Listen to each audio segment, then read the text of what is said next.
for me to actively say I'm not going to any more games for the rest of the year, like they don't deserve my time because they're not, giving everything they have. Why should I give everything I have? For me to get to that point, like, and I'm not even the most diehard fan, like, you know what I mean? Like, I'm not with the face paint and, getting tattoos done like all over my ankle, my calf muscles and stuff. Not yet. If we won the flag this year, I definitely would have added it. But I specifically remember years ago saying it on a pod maybe or something, saying that of all the crappy tats that I have that mean absolutely nothing, people have always said, why haven't you got a Carlton tat? I said, because I don't trust them. I don't trust that they're going to be around. I don't trust that, like, they're actually going to see out, like, they're going to exist longer than I do at the rate that we were going, like sacking coaches and that's it. I've committed to some stupid tats, man. Like, I've committed to some stupid tats, and I'm holding out on that Carlton one. Like, just for now. Just for now. Fair. Yeah. Well, this has already started. I hit record just because you were just going on a great tangent there. But this is what we're going to do. We're going to introduce you, and then we're going to go from the beginning of time of your life, and then wherever this takes us, it takes us. Hello, ladies and gentlemen. Welcome to Carlton People.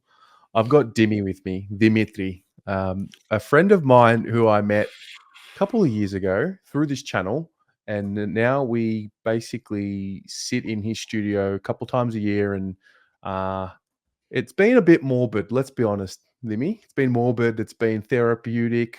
We just kind of hash out all of our suppressed emotions. But mate, before we get there, welcome to Carlton People. Thanks, man. You just said therapeutic and morbid, right? So often in my day, I'll be thinking of something, or like, I'll see something on like Blue Abroad or something pop up, and then I'll think of a personal question that I want to ask you, where it's like, hey, how come I don't know that about, like, Tez? I got to give him a call. I want to find out something about you. And I said it to you ages ago. I want you to come on the pod and just talk about you yourself. And now that you mentioned, why is it that there's so much stuff about you that I don't actually know? It's because anytime we talk, it is so therapeutic because we have to unload all the crap that's going on. And it's always about Carlton. up until the last couple of months. Yeah. Carlton's been my I've got a lot of layers. There's a lot of layers to this shell. And Carlton's been the cover up. But maybe, we do have to sit down and unpack me, but that's for another day. This is about you. You are a passionate Carlton man. I know you might not say it, but I know you are. I know you care. I actually don't even know this story. How did you become a Carlton supporter? Tell me day one. It's actually, what's interesting, man? It's actually one of my earliest memories. Okay. Like legit earliest memories and early positive memories sort of thing. One that I remembered and I filed it into the memory bank, man, because I still remember the lighting in the room. Do you know what I mean? My old man was a Collingwood supporter, right? So he came here he came to Australia in the late 60s, and like every other Greek, like he lived in Paran. I think he went to school in Collingwood or something like that, like Paran Tech or Collingwood Tech. I can't remember what it was. But like, every other Greek in the 70s, they were either a Carlton supporter, Richmond supporter, Doggy supporter, or like, a Collingwood supporter, just because of the inner, Melbourne suburbs. So from, I must have been 4 years old, 5. Definitely would have been before I was 5, because Collingwood won the flag in 90. And I remember that. Like, I remember my old man being like over the moon about it. So that's crystal clear. So you got to go before 90s, because I remember my sister celebrating that flag because she was a Collingwood supporter. And so that's like, so you got to backtrack. So it must have been like late 80s, like 89 or something. I've got a set of cousins here in Melbourne, and I got one cousin that's my age, and then he's got 3 brothers that are all a decade older than us, right? So they would have been teenagers when we were like kids. And I specifically remember this. The old man introduced me, my sister and I to footy. So it was like, this is football, blah, blah, blah, blah, blah. My team is Collingwood, yada, yada. And it wouldn't have been more than a day. Like, it would have been that weekend, like if he said it to us on a Thursday or a Friday, Saturday arvo, Saturday evening, we're at my cousin's place, like my auntie's house in Preston. And, my older cousin's like, oh, how are you, blah, blah, whatever. And I remember piss fighting around with like my cousins in like one of the back rooms, and I've brought up football, and my cousins were all like, Collingwood, nah, man, you gotta be with us. You gotta be a blue boy. We go for Carlton. Like, you're not gonna be a Collingwood supporter with your sister. Like, you gotta be with us, man. I'm like, all right, done. Like, that was it. Like, that was literally it. I'm like, okay, yeah, sweet. And I remember walking down the corridor, like we talked about it for I don't know how long, but I still remember the house. Like I remember my auntie's house, walking down the corridor to the living room where all the oldies are, like everyone, all the parents are talking. And I remember it being announced to like the family. You know what I mean? Like, I don't know if my cousin said it or if I said it, but I just said, like, yeah, I'm a Carlton supporter now. My old man was like ropeable, man. Like, you should have seen his face. I still remember it, like crystal clear. And everyone just starts laughing. And it was like, all right, well, it was like in in reflection of like Ohi Day that was like 2 days ago, the National Day of the war. In you want to correlate to that? It was like, well, then let it be war. You know what I mean? Like, that's all I remember. And from that point, that was it, man. Look, my sister and my father were both Carlton supporters, and I was a Carlton supporter, and my mum became a Carlton supporter at some point during the early Wow. 90s. Yeah. Wow, there you go. So there's that, and then when is your first match where you feel the crowd and because I think most people like there's the way you become a supporter, and if it's family based like you, there's that, and then there's like the moment where you feel Carlton. Like when did that happen? All right. So I always followed the footy, yeah, but I wasn't like mad passionate about it, like following stats and plays and things like that. I was about 95. So I was like 10 when Carlton won the flag in 95. Yeah. And I remember that day. I remember sitting in the living room watching the game. I remember the players. I could name for the longest time, I could name the 95 lineup better than any other lineup Carlton had up until, recent years. The first game I actually ever went to was the prelim in 99 against Essendon. Is that right? Yeah. It was, I remember that weekend, man. Like, just by chance, like I was staying at my cousin's house and I got to go to they said, we've got the footy. Like, do you want to go? I'm like, yeah, like I've never been to a game. Let's go. And it was me and, 2 or 3 of my cousins and one of their mates. And like, for me, it was just a day out. Like I was losing it, like a lot of the 95 squad was still around the 99. So, you still got to see those players. You had like, obviously remember you've seen the footage of 99. It was just an epic game to be at. And then slowly over time, like I sort of in the early late 2010s, like early 2010s, I just got him back from Europe and I hooked up with some mates that were regulars, that would go to footy games. And not necessarily guys that I saw a lot, like generally, like they were just mates of mates, mates in the group. But we must have been at a gathering or something or a party, and someone said, "Oh, Dim's a Carlton supporter. You should go to the games." I'm like, "Sweet." I go, "I've always wanted a regular crew to go with." So for a while, there was a couple of dudes I used to go to the footy with in the early, like 2010s, 11s, 12s, and then we just went through that the patch. There was a lot of blokes I used to work with as well. Like you start a new job, and then you start figuring out who everyone goes for. And again, there was another group of Carlton boys. So you you made the most of it. And then, 2013 and onwards, you know what happened there. Yeah. We'll get to that. That's for sure. Yeah. And then just slowly, look, for me, man, it was a big thing about lifestyle because I always worked like 7 days a week. And it was hard for me to get to games as well because I lived in the outer suburbs. And honestly, man, it's odd now that you mention it. I've got so many friendships that have formed purely because they started because of Carlton and with people that I consider good friends now.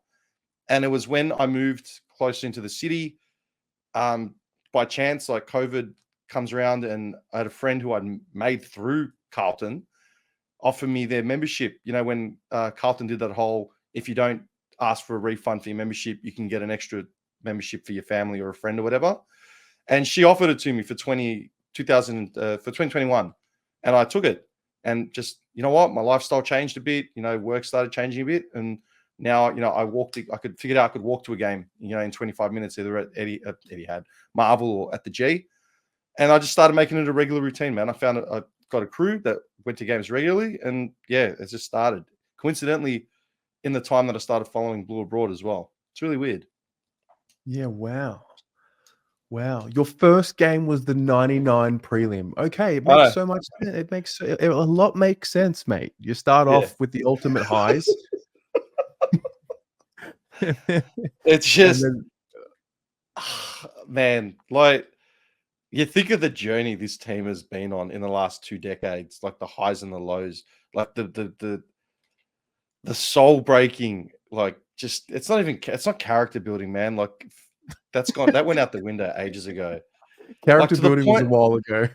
dude, like the point my mom were like, I'd speak to you. I'm talking to my mom, you know what I mean? And she's like she's in her mid-70s now, but like we're talking like 5 years ago, you know. You've got like a 70-year-old woman sitting at home on a Friday night, messaging me, like texting me to say, what the hell happened to Carlton? They're shit. Like, Mm. I don't remember them being this terrible. And I'm just like, oh, for God's sakes. Like, just Don't even my remind me. mum, she's a casual. Like, my mum's a casual, and she's sitting, like, I'm just picturing my poor mother sitting at home watching the footy and like just being disappointed enough to message me, like as if I'm representing, like I'm from within the four walls of the club. Like, can I give her any answers, you know? And I always say that like I'm going to try and get her to a game because she hasn't gone to one since like the 70s or 80s or something. And that during that crappy run that we had this year, it was the lead up for me going away. And I kept saying, like, should I take her next week? Should I take her next week? And I just kept looking at the lineup. I got no confidence in us beating this team. Nah. And my mom would say it. She goes, maybe I'll come to a game. Like, no. Not yet. I'll let you know when I don't want to take her to the first game in like 50 years and be a blowout against, Richmond or something or or North. Take her to Yeah, North thinking we're gonna pump 10 in and then just get there and just get destroyed and then lose by 2 kicks. Like, I couldn't do yeah, it, man. Anyway, yeah. sorry for So waffling, dude.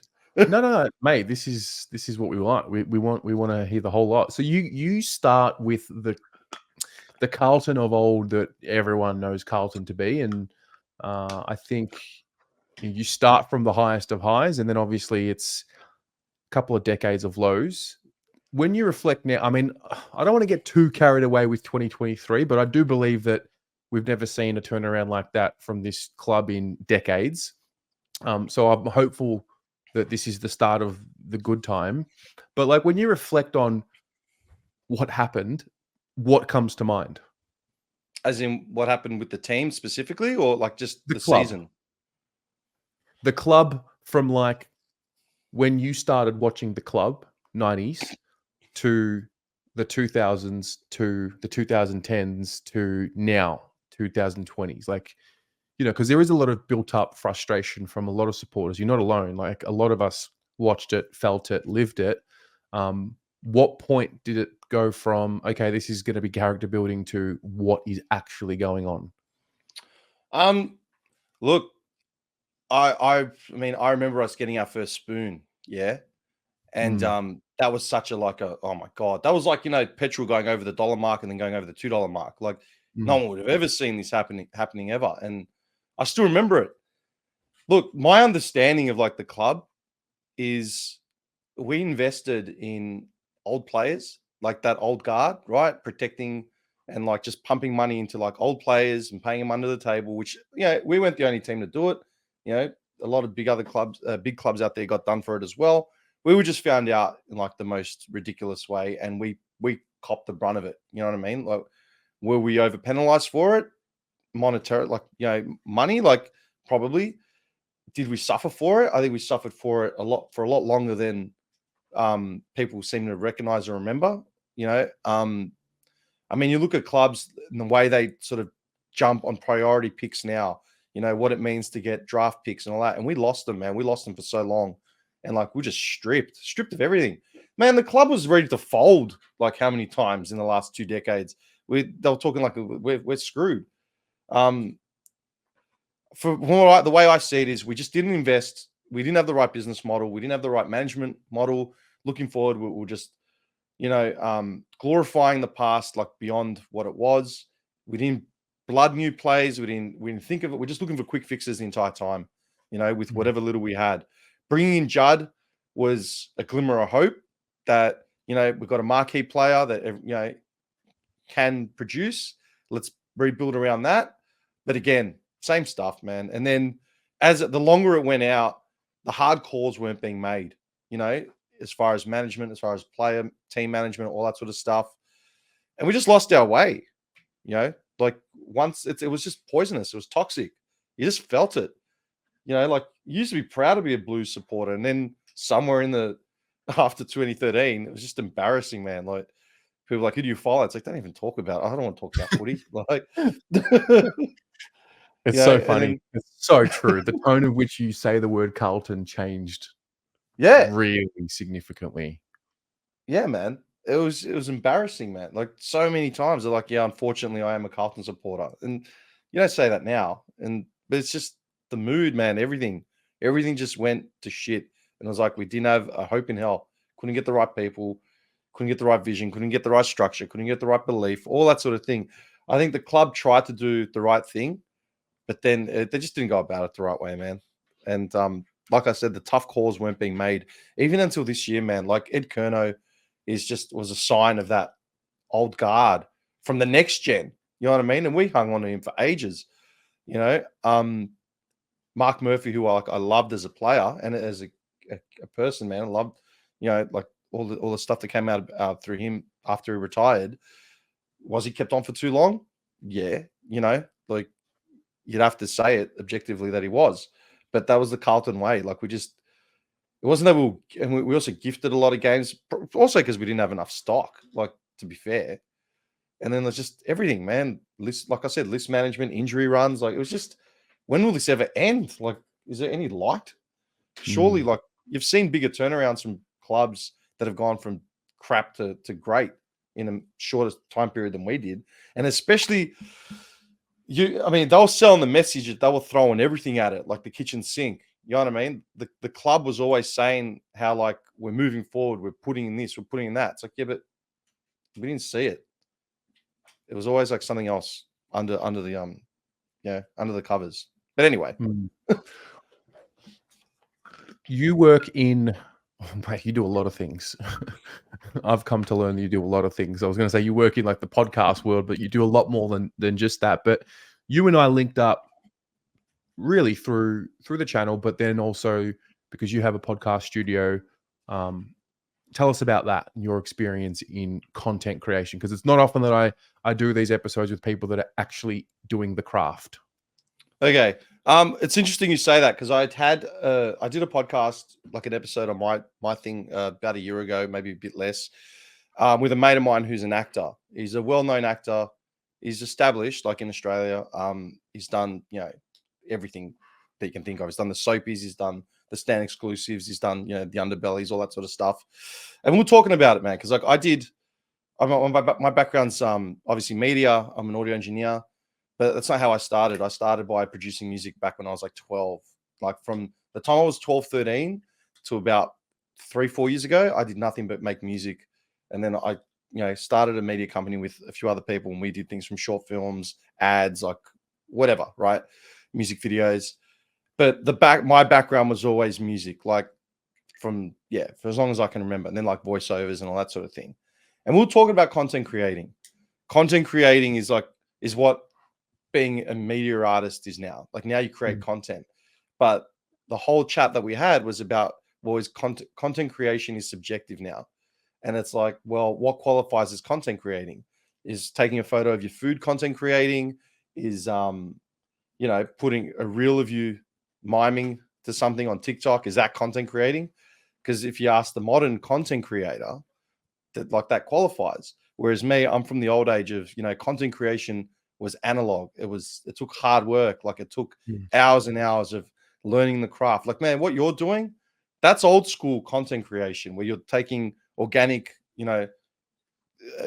organic interviews with people, and you're taking something that's ongoing and you're documenting and doing all that. You know, your content creation isn't you miming 10 seconds to an audio clip. So I'll get back to my point. The podcast basically came about, what year are we in? 2023. I think it was 2016. Guy I used to work with just approached me and said, "Hey man, I want to do a podcast. I want to talk to you about it." I'm like, "What's a podcast?" He goes, "Oh, it's like what Joe Rogan does." And I said, the UFC guy. He's like, "Yeah." I'm like, "I've seen his thing on the algorithms. I don't know what it is." So I looked it up. I had no idea what a podcast was. I'm like, why me? And he goes, well, one, because you're a media head. Like, I figure you'd know how to set it all up and do it. Two, I reckon you'd be good at it. Like, you got good general knowledge and la la la. I think it'd be a lot of fun. So I said, all right, if we do it, we've got to include one of the guy, like one of my best mates at the time, and someone he knew as well, who were all blue baggers. I'm like, done. Like, we're generally together, when we watch games or whatever. It'll be good. And so the first season of the podcast was, whatever we were talking about, general content, but then we'd always do Carlton heavy episodes every time there was some thrashing. The first crisis episode I ever did that was like out of regular programming was a Carlton episode where we got thumped. I can't remember who it was. And it was like an SOS to the club. Like, what are you doing? And it's funny now that I think about it. And I did, I remember I photoshopped a photo of like our mascot, and it was in like a prison. There was a Carlton 95 era poster on the wall, the caricature one that goes on the front page, which I had on my wall when I was a kid. And it was just the mascot wearing a Carlton jersey with a sad face. And it was the first time I ever changed the expression on the mascot's face to look like anything other than a smile. And then I still remember when Bolton got sacked, I did a big Photoshop of a bus somewhere in the Northern Territory, like Kalgoorlie or bust, and Bolts was getting on the thing with his bag and his beanie, and the mascot was following him.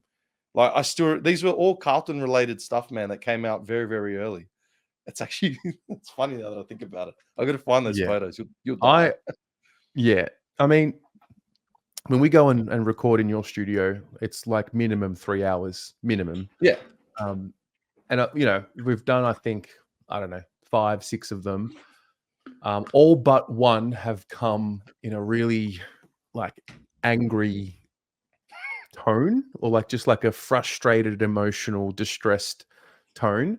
But I actually think it's nothing can always just be good. Nothing is always just positive. And being a supporter, and I think you've had really good experience with this, there's so many different supporters that make up the Carlton Football Club. You've got I like to use the scale of ultimate optimist and ultimate pessimist, and then everywhere in between is everyone. And there's no like real definition of what a supporter means. I actually think in my view, to be a real supporter, you have to question the club. Otherwise, are you really caring? And I think that's something I've really enjoyed doing with you, because we will just like unpack to the nth degree and sometimes repeat ourselves for 3 hours. So what for you is supporting the club? Look, man, you can, like, you take my old man, right? Like, I don't think he ever went. I think he may have gone to 1 or 2 games in his entire life. Like, I don't know. But he was a diehard Collingwood supporter. You know what I mean? Didn't have a membership, but had the jacket, have the scarf. He was a Collingwood supporter through and through. And I've watched how many games with him, like, on TV and all that sort of stuff. But he never went to a game. He was always busy. He was always working. He was always exhausted.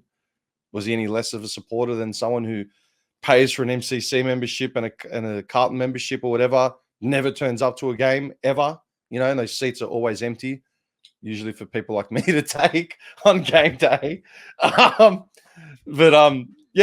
Like, what is a supporter? My mum doesn't know the name of every player, but she'll watch the games on a Friday night, when she's at home. It all depends. Look, it's up to you, it's entirely up to you. You can be a casual or you can be an ultra, it doesn't matter. If you align yourself with whatever it is, as long as you're passionate about it and you just pick a side just for the sake of picking it, whatever it is, maybe so many people pick their teams just because they like the colors, Yeah, true. I remember I asked a mate that I remember I worked with a bloke and I asked him, how'd you pick the doggies? He's like, I got actually no idea. I think it's just because the colors look like the French flag and my old man was French. So that was it. That's it. That's how he picked his team, the colors. So for you, what's kept the flame alive, even though it was this close to being out? What kept you going? Like, you've stuck fat. Yeah, I have. except for that little period in July when I went overseas, and so I don't know what Yeah, happened. but you were still tuning in. You know, you I were was, you I you was, yeah, I was. It's sad. I hate myself for it, but yeah, you were checking the scores. I was. Um, no, for me, number one, it's un-Australian to change teams. Like that's a cardinal sin. Yep. Steve, why do you actually said that to me? 'Cause he's like, he had that patch like a year or two ago. He's like, I'm so close to switching up. I'm done. You know, it's just un-Australian. Like you don't change teams. And then like, if you change teams, then your conviction goes out for everything. Do you know what I mean? Like when you're born, you're literally given like your birth certificate and you're handed a scarf, like when you've decided which one you want. And that's it. That's what you do. You just ride it to the end. If your team gets dissolved, then I mean, look at all the Brizzy supporters. Most of them are Fitzroy. So many of Fitzroy supporters, from Melbourne. It's because their team folded and half the players went up there. Cool, we follow them now. You know what I mean? Hmm. What is it about the Carlton Football Club that makes it what it is? Um, we're a different breed. Like everyone always like it's. I don't know if it's a stereotype or whatever, but like Carlton supporters are just insane. And I was having it out with a mate. I've had it out with a few mates about it. How they're all like, "Oh, you're all bandwagoners," when you were falling Wow. apart in the middle of the season. It's like memberships didn't stop going up like all year. No. No. You know, even during the last, like it just keeps going up. We had the worst run from 2020, 2021, and then that glimmer of hope when Vossi came in. Memberships did not stop going up, man, like the entire time. You know, and it's always like I don't know. For me, the Carlton Football Club were always like the outsiders, like the NWO in WCW wrestling. You know what I mean? Like you hated them, but you couldn't knock like their grit and like the toughness, and especially like the '90s, man, like the mid '90s that I remember. They were just tough, man. They're just pure, just men, like just standing up for one another, driving other teams into the ground. You know what I mean? And we lost that. We lost that identity. Like a lot of guys are like across Blue Abroad, like in all your shows, man. Like everyone, they all say the same thing. We lost our identity. We lost our playing style. We lost our everything. The culture. It all just went to crap. Hmm. And we tried to reestablish it and reinvent it. But you mentioned it so many times. Like winning a flag was the third or fourth priority. On their list of their on their mission statement. Do you know what I mean? And it should never have been that. Carlton got its flags for a reason. We built these dynasties and legacies, these great players, not because they were like, aware of anything around them, just the fact that they were just going to win every time, Hmm. you know? So with 2023, I know that there's two sides to 23. There's rounds 1 to 13, and then there's 14 onwards. As the season ended, like, how do you absorb what's happened? We're recording this, end of October 2023, and we don't know what's going to come next year. And when we watch this back in 10 years, what the story will be. But how did you absorb what's happened? It just felt like you were in the ringer and back, man. Mm. From being completely despondent and morose, sitting on the couch, just switching off, just because I couldn't do it anymore, man. Like in group chats going off, you know what I mean? Everyone's just losing it. Like, what the? And I'm just like, nah, I can't. I switched off from going to that to being at like the Melbourne game, before the finals, and then being at the two finals, in Melbourne, and like those ultimate highs of like footy, like what it's like to be a footy just fan, like whoever your team is, and being a kick, from like losing a final or win a minute, and it's just you're hanging on, and then just ultimate jubilation. At the end of the season, I was just spent, and I'm sort of looking back at it the whole season now, and it's just like, what happened? Like how? Like what happened? So I look at it when you assess, like once the smoke clears and you look back at it, I'm happy. Like I can't. I said that we should never have had that patch. Like it should Yeah. never have gone for that long, surely. But if that's what it took to make the hard calls, after the kumbaya at Kerno's joint, or just looking at the management and saying, right, these people are getting chopped, and you saw it as soon as the delisting started. Yeah, once that started, I knew. Well, I felt I was in a place of comfort. Do you know what I mean? It's like, all right, we're not piss fighting around anymore. The hard calls are going to be made. So they got their act together once the Kerno thing and just worked with what they had. And then as soon as I saw Lockie Plowman's number be up, I'm just like, all right, that's it. No holds are barred. They're finally doing it and just going to start swinging. We've Yeah. got to build bigger and better things. That's it. What is I mean, you've mentioned the, changing of the guard, so to speak. What is missing and what's needed for the group to go further next year and beyond? Are we talking about like from a list management perspective? Just wherever your mind goes. Like, what's your priority? What do you think of when I say we want to win a flag? What's missing? Is it just experience? Is it just keep getting yourself in the situation? Consistency. Mm, It feels like when Voss came in, I was from day one, man. When they started talking about Voss being approached, I was like, we need it. We need him. We need him. If he's available, like he's going to be the best thing to bring this club forward because it's undeniable what he did on the field, right? yeah, Undeniable. And just the style that he played and his mentality towards like the game and training and all that, just hard nosed, man. Like he was like one of those 80s eras players. You know what I mean? I said, yeah, this is a step in the right direction, right? The problem with Carlton is like what we said, when we first started doing the pods, man, when you looked at us on paper, individually, all these kids were like, great, like they got good skills, they're this, they're that. So why isn't it linking up? And whatever the disconnect was, obviously they cleared it up with that Ed Kerno Kumbaya weekend, right? Whatever the flip, the switch was flipped, and they turned it on and they started uniting and they started backing themselves, started being more daring and going forward and doing all the stuff we wanted them to be doing.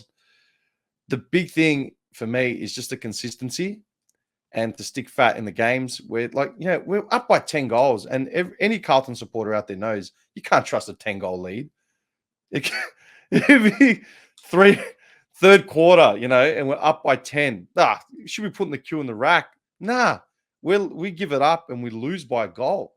Like, how? It like these swing, everyone knows it. It's like a joke. We're down by 40 points at halftime and come within a kick, of winning. It shouldn't flip-flop like that, And the injury issues. Carlton has had these injuries. Like we're always riddled with injuries, man. If you looked at the last 10 years, can you honestly pick 10 games consecutively where we didn't have key players out for like just innocuous injuries, It's, I don't know what it is. My one of the biggest pet peeves, and one of the boys on the pod early in the days used to say it all the time: general soreness. General soreness. That used to be like a disease at Carlton. The general soreness, like, I just need a day off. Yeah, your general soreness. There is no general soreness, man. Yeah. fill out your flip. Here's your note. Take it to Voss. Imagine Voss getting a general soreness note now. Just like rips it up, throws it out, and tells him to go join Paddy Dow, running a few more laps before he has to disappear on his terms. You know what I mean? Like, No, I get it. Yeah, it just felt like we were soft, man. And those days are gone now. They've got to be yeah. gone. As you were talking about the players you were watching in the 90s, like the uncompromising, tough players, I actually was thinking Michael Voss, and then you literally just said his name in the next few sentences.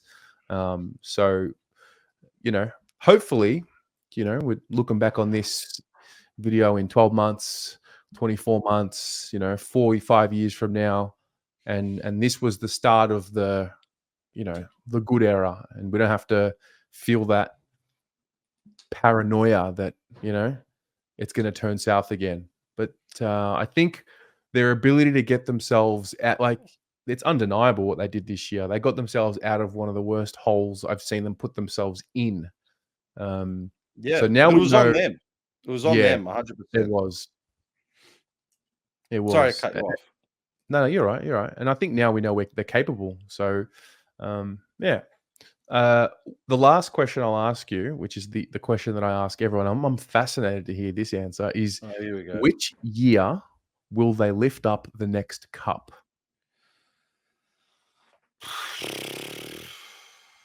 That's a hard question, man. Yeah. We got within a game of doing it this year. Mm.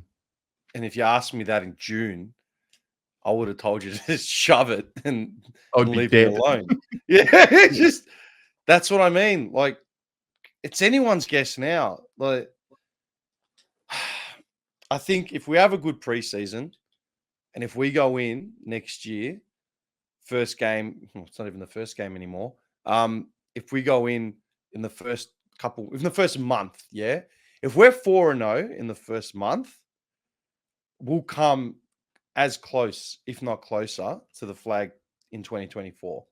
If we're 4-0.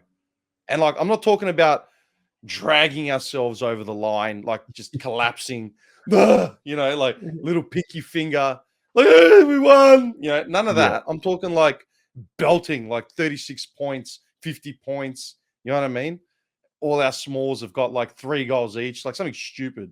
If we do that and everyone's just monstering, we'll come as close, if not closer, in 2024. That I'm a pessimist, man. Like, you know that. No, fair. I've got the Fair. PTSD. I'm You not gonna. I balance don't. me out. I'd like to say you balance me out because I think I can be a little bit too optimistic at times. And we No, need, you're you not know, optimistic, man. You just have faith. You have faith. yeah, You're not broken down. Like, I've got a couple years on you. You haven't got true. the That's true. That's very true. PTSD. Yeah. Like, you don't have that PTSD yet, man. And like, and the thing is like, this is going to be on the net forever. As long as you keep paying the subscription for premium, it's just going to keep going. And I'm going to hate myself if I say right now, oh, we're going to win the flag in 2024. Then turn around next year, say, you idiot! Like, what were you thinking? I don't want it to be that. That's why I'll say if we come out storming out of the block and Yep. we have a good run, I'll say we'll get as close, if not closer. That's as optimistic as you're going to get me. That For I will 2024. take, my friend. It's funny. I've been doing this series since 2019, and back then a lot of the answers were 23 to 24, and then end of last year, start of this year, it was 2026, 2027, and since I've started doing them again since the end of this season, they've started to come back to 24. So I've noticed a bit of hope. This is like the 93rd episode Really? of this series. Yeah, 93. Nice, man. How do you So feel? How do you feel doing like this now? I mean, looking at it back, you always, as a content creator, you're always gonna be proud of like your first things, even if they were sketchy. Because like you can never look at the finished product, man. Like as a content creator, man, I can appreciate everything that you've done and you've built because I know how much work is behind the scenes to set it all up. No, you didn't just walk in on day one and someone handed you this project. You know what I mean? How do you feel like with the progress you've made as far as the channel and the response, that you've had from like the fans, and all that? How do you feel about like the whole thing? um, Going my to mind is, sleep at night. yeah. I mean, my mind is it's weird because my mind is still day one when there was 9 viewers, 11 viewers, 23 viewers, and then you get the occasional one which hit like 67. You're like, wow. So it's like, have I become a different person just because there's thousands more people watching now and tens of thousands of people subscribed and whatever? Like, does that mean I change? I think I've evolved, but I still, if I don't keep that mentality from the start and stay humble, then how is it going to keep growing? It's a real balancing act. That's how I feel. Is the content better? I think so. Am I more confident in who I am as a man. Yeah. So I think because of that, things have gotten better. And then, with time comes experience. So, All it's right, let me ask you a question. Let me ask you a question. Yeah. It's yeah. not your show or anything, so I'm going to ask you a question anyway. No, this is All yours, mate. right? I'm going to ask you a question, right? How do you feel, if at all, has doing the podcast, doing your show and all the stuff that you've done, how do you feel, has it changed you as a Carlton supporter, and then how you see the team and like moving, because I mean, you've always got in your head, you got this content creation sort of mentality and you got your show, Mm, but has it changed you as a fan and a supporter, and how you see the team in itself? Has it changed any Definitely. of that? Definitely. I think when I started, I was looking at the team and the players as just athletes and almost like entertainers. Whereas now I've got a different element of like they're humans. I've met them, not all of them, and I don't have a relationship with any of them. Um, but like, there's a responsibility now because they're family watch. And I think I've learned the art of how to criticize someone if needed to be, we just talk about what we see as supporters. I've learned to add the element of you don't really know what's happening behind closed doors. So you got to keep that in mind. And I've learned how to be better at humanizing them, not just athletes that just you whip them because like they're a circus act, they're not Yeah, animals. So that's that yeah. that would be my greatest learning, I'd say. Okay, it's a good answer, man. Mm, Very, yeah. very diplomatic. I do actually have one more for you because you are an expert in this field. I mean, you've watched the game however long you've watched it. I think the last 5 years it's changed on its head because of we've got these digital platforms that have added to the experience. What does the future of sports media look like in your view, or footy media? Footy media in general. Probably. See, you want to say interactive, right? Yep. But at the same time, you got to like the AFL and every club, they're an organization. Yeah. So if you're balancing this thing of like being respectful to players and like, knowing that they're people and they're not just thoroughbreds, running a track, right? You're doing enough to just balance that and try and stay as diplomatic as you can and, stay behind the lines. Sports media, the change now has been about interaction with fan bases, yeah, like with what you do, and there's a couple other channels popping up, and all that sort of stuff. It will get saturated at one point, right? Because everyone wants to jump on it. And I'm not saying they're jumping on a bandwagon. They generally might just be creatives that want to create something, but they won't do it. Like I always make this joke, and I've always referred to it back in the past, like, and we saw it during COVID. Every now and then someone will create like a cooking page, like, on Instagram or a TikTok account documenting their aerobic workouts or whatever it is. But the passion just runs out because their motivation initially is about fame, or it's about recognition, or whatever it is. They think they're going to jump on this thing.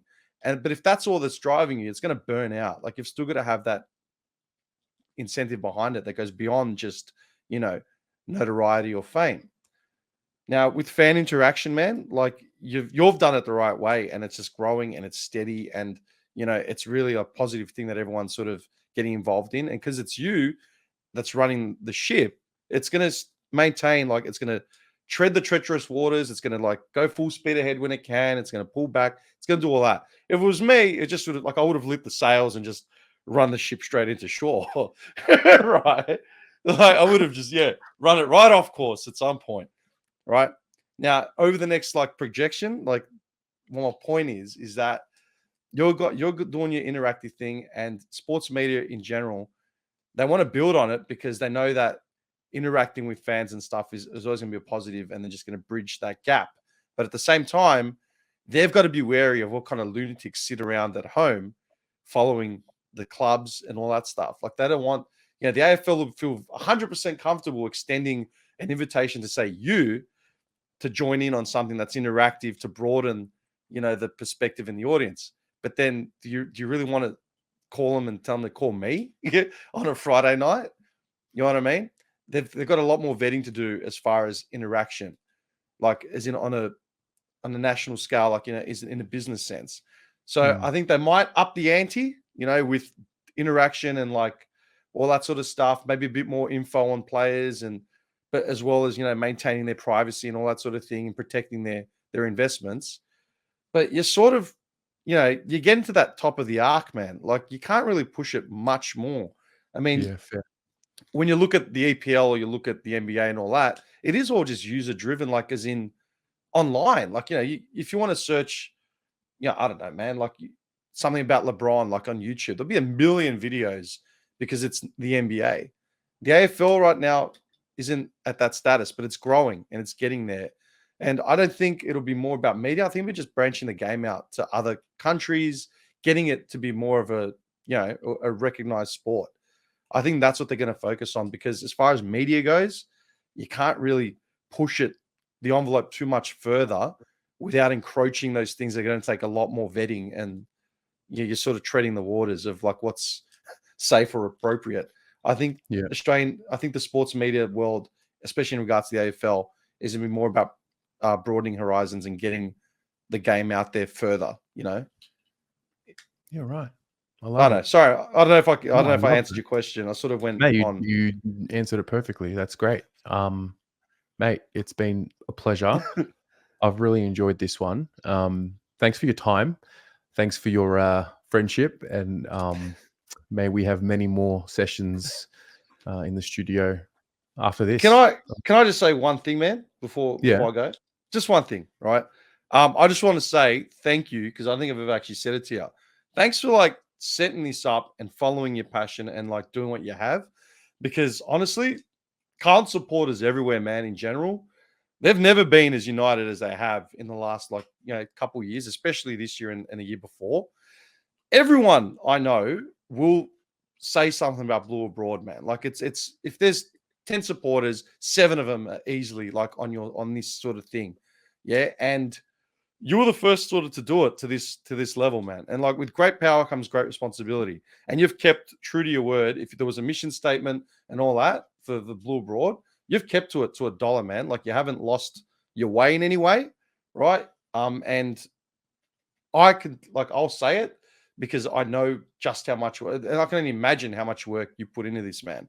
So on behalf of everyone, thank you for actually doing this to the level you have, man, and just staying true to it and just keeping it out because it takes a lot of time. It takes a lot of friggin' time, man. Like I know it does. It does. Appreciate the kind words, my friend. It takes a lot, but only a Greek could be crazy enough to venture this far down the rabbit hole, There's a Greek word, man. It's pathos, right? It's passion. Yeah. Mm. Like I always say it, I've said it, life is nothing without passion.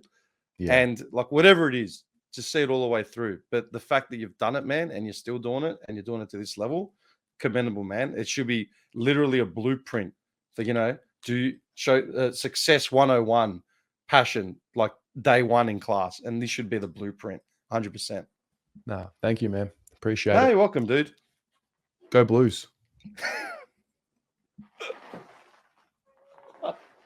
100%, bro.